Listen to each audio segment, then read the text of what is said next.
a partir de 2016. Ola a todas e benvidas a Canle. Agardo que esteades super ben. Eu son Laura e hoxe apetecíame falarvos do ciberactivismo menstrual. Quero dividir este vídeo en dúas partes. A primeira, comezando un pouco co que se considera a historia do ciberfeminismo, porque creo que é algo indisolúbel se estamos a falar do activismo menstrual. E na segunda, xa entrando no tema do ciberactivismo menstrual como tal e falando das principais referentes neste tema. O que se considera o primeiro éxito do ciberfeminismo social viviuse na Cuarta Conferencia Mundial de Mulleres en Pequín, en 1995, onde un equipo de 40 mulleres de 24 países creou un espazo electrónico con información do que ocorría na capital china en 18 idiomas, que contabilizou 100.000 visitas na súa páxina web. Nuria Varela afirma que, tendo en conta a pouca ou nula cobertura mediática destes encontros, segundo os países, a experiencia foi moi positiva e reveladora. Explica que, posto que o feminismo está ausente nos grandes medios de comunicación, en internet atopamos o mellor instrumento para comunicar e comunicarse. A partir de Pequín, o ciberespazo foi unha realidade fundamental no desenvolvemento do feminismo. Por unha banda, permitía a elaboración e a distribución de información propia, sen intermediarios con nesgos de xénero, o tempo que conecta todo o movemento a nivel mundial. Unha mostra disto foi o movemento que houbo a nivel mundial cando no verán de 2018 se discutía a legalización do aborto no Parlamento argentino. A pesar de que, por desgraza, o proxecto de lei foi rexeitado, mostrouse a unidade do feminismo a nivel internacional. Por outra banda, o feito de levar o movemento feminista á rede tamén facilita a creación e organización de campañas, tanto a nivel local como a nivel mundial. Por isto, Nuria Varela tamén afirma que estamos ante unha potente corrente que como mínimo ten 3 ramas desenvolvéndose con moita forza: a creación, a información alternativa e o activismo social.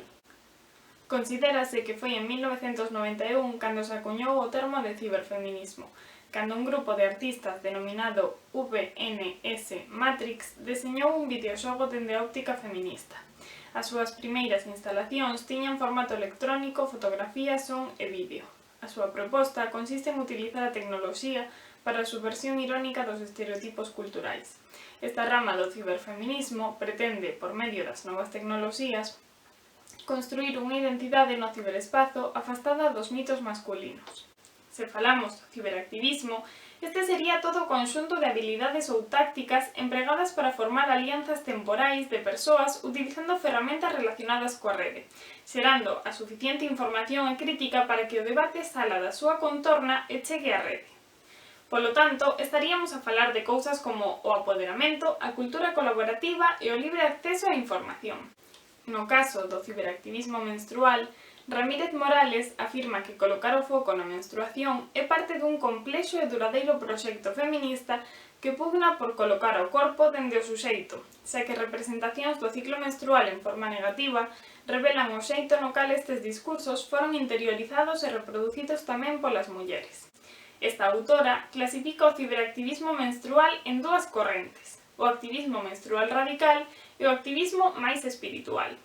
No caso do activismo radical, sitúa no marco teórico da terceira ola feminista, que busca romper co pensamento binario de xénero. As características principais, polo tanto, serían referirse a corpos menstruantes en lugar de a mulleres que menstrúan, a promoción do uso de tecnoloxías alternativas, ecolóxicas e reutilizáveis para o tratamento do sangue e o uso dos medios, as redes, o performance e as producións propias para difundir información. No caso do activismo espiritual, a autora sitúa máis no marco teórico da segunda ola do feminismo. A característica principal sería a consideración da menstruación como un proceso sagrado, apoderante e emocionalmente relevante para a vida das mulleres.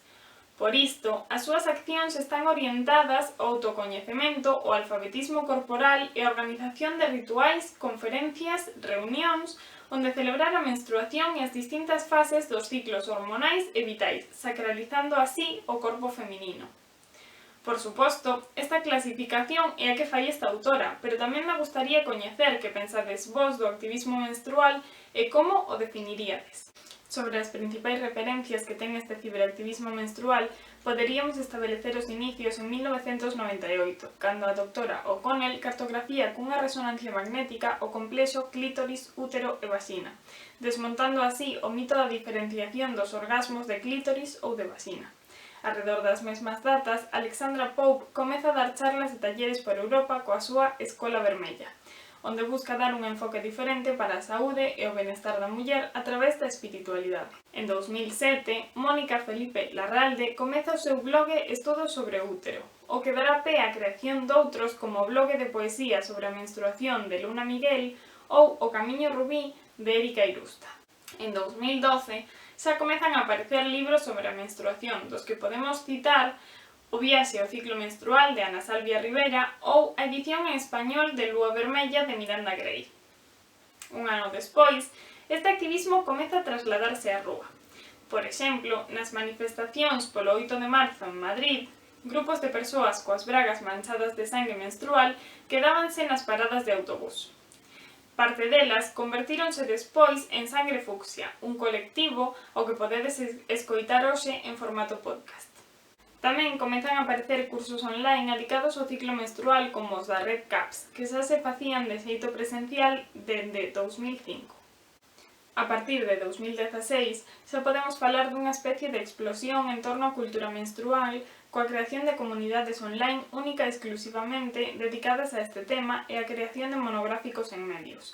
Pero tamén podemos falar dunha censura máis activa. Se ben, a censura anterior estaba centrada na ignorancia e no total descoñecemento, coa nova creación deste coñecemento e un activismo máis forte, isto tamén deu lugar a unha censura máis directa, que, por exemplo, rexeita todas as fotografías que conteñan sangue menstrual.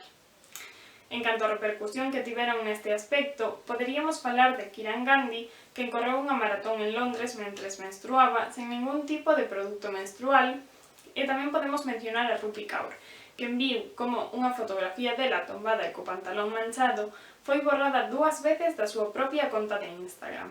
Unha proba máis de como todo este activismo menstrual chega á rúa e muda o contexto é a campaña de Free Periods levada a cabo en 2017 en Reino Unido para solicitar ao goberno que proporcionase de xeito gratuito produtos de hixiene menstrual a todas as nenas que o precisasen. Tras 2 anos de campaña, conseguiuse que o goberno aprobase unha lei para isto. Até aquí o vídeo de hoxe. Deixo vos toda a información na caixiña de descripción. Tamén me gustaría que vos me deixarades nos comentarios as vosas referentes feministas e ciberactivistas menstruais.